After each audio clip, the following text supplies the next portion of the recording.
Hari ini kami melakukan rapat koordinasi dengan lebih dari 100 asosiasi dan untuk bagaimana kami mendapatkan masukan terkait dari apa kebijakan tarif yang dikenakan oleh Amerika oleh Presiden tarif Trump. Oleh karena itu, kebijakan yang dituangkan dalam International Emergency Economic Power Act dan juga National Emergency Act ini mulai kemarin tanggal 5 April Amerika menerapkan 10% dan mulai tanggal 9 mendatang yang hanya 3 hari dari sekarang ada tambahan resiprokal di mana Indonesia dikenakan 32%. Nah sebetulnya pengenaan terhadap negara-negara ASEAN juga relatif lebih tinggi dari kita, apakah itu Vietnam, Kamboja, kemudian juga Thailand. Yang lebih rendah dari kita adalah Malaysia, kemudian Filipina, dan Singapura. Nah oleh karena itu penerapan tarif ini tentunya bagi Indonesia ada beberapa sektor utama yang terkena, yaitu food and apparel, karena itu juga menjadi andalan ekspor Indonesia. Tadi suara dari Apindo maupun Persepatuan juga kami dengar. Dan namun kompetitor kita di sektor ini, apakah itu China, Bangladesh, Vietnam, Kamboja, itu biaya masuknya di atas kita. Jadi itu juga menjadi pertimbangan shifting produk itu juga kita perhatikan. Kemudian juga bagi Indonesia itu another kesempatan juga karena marketnya itu besar di Amerika. Kemudian kedutaan besar di Indonesia juga sudah melakukan komunikasi dengan USTR dan tentunya dalam waktu dekat USTR menunggu proposal konkret dari Indonesia.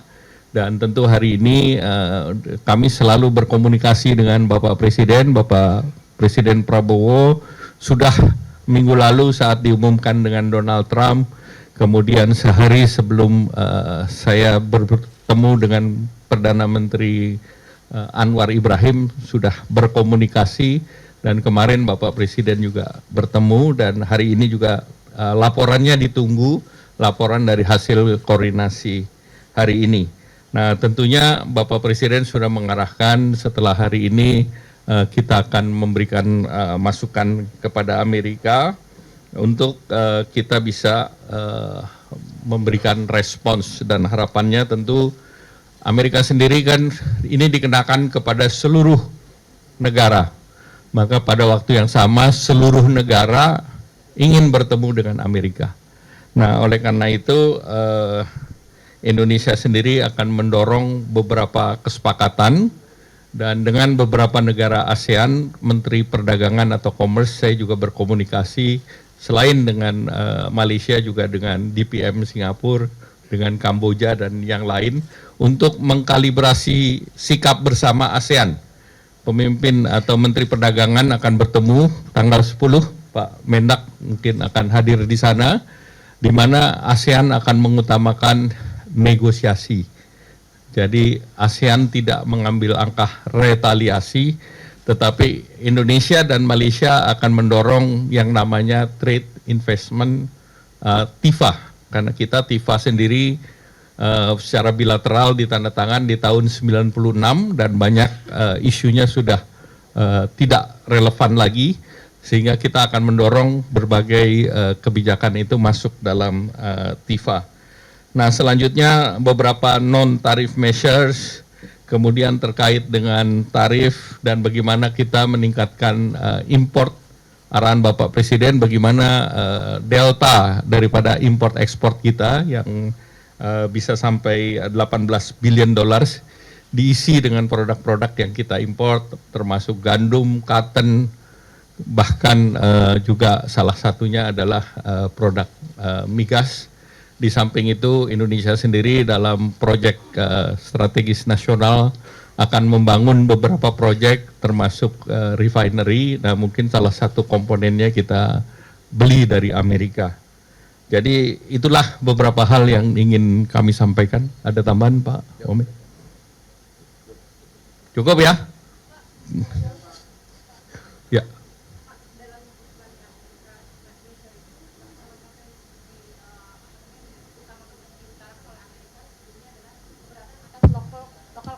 requirement. Apakah itu jadi salah satu pertimbangan pemerintah? Jadi ada pertimbangan terkait dengan sektor yang mereka ekspor ke Indonesia, antara lain ICT itu kita sedang kaji dan kita akan respons. Ada lagi?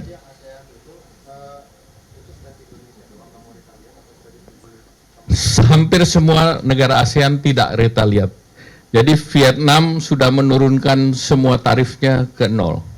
Kemudian Malaysia juga akan mengambil jalur negosiasi, demikian pula Kamboja dan Thailand. Jadi kita mengambil jalur yang sama. Jadi kita akan mengambil jalur negosiasi. Jadi jalurnya yang kita samakan, kemudian mekanisme TIFA-nya kita samakan. Ya. Akan dibawa ke proposalnya akan dibawa dari Indonesia ke USTR itu tadi boleh dijelaskan apakah meningkatkan impor dari US, kemudian yang tarif measure-nya apakah ada penurunan pajak impor dari barang-barang US? Jadi ada beberapa yang sedang dikaji. Pertama tentu kita melihat impor. Sebetulnya impor tarif kita terhadap produk yang diimpor Amerika relatif rendah, 5%. Bahkan untuk wheat maupun soybean itu sudah nol. Nah mereka hal lain tentu kita akan lihat terkait PPH dan PPN import. Kemudian yang lain tentu kita meningkatkan jumlah volume beli sehingga trade deficit yang 18 billion itu bisa dikurangkan.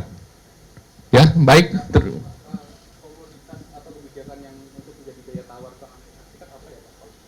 Ya tentu ya kita ambil yang top 10 Indonesia import dan top 10 Indonesia ekspor. Contohnya kalau ekspor Indonesia kan elektronik. Contoh ekspor kita kan sepatu. Tetapi kan kita tahu bahwa komponen yang Amerika butuhkan itu tidak diberlakukan. Contohnya semikonduktor, kemudian furniture produk daripada kayu, kemudian juga copper and gold itu juga tidak ada. Baik, terima kasih. Wassalamualaikum warahmatullahi wabarakatuh.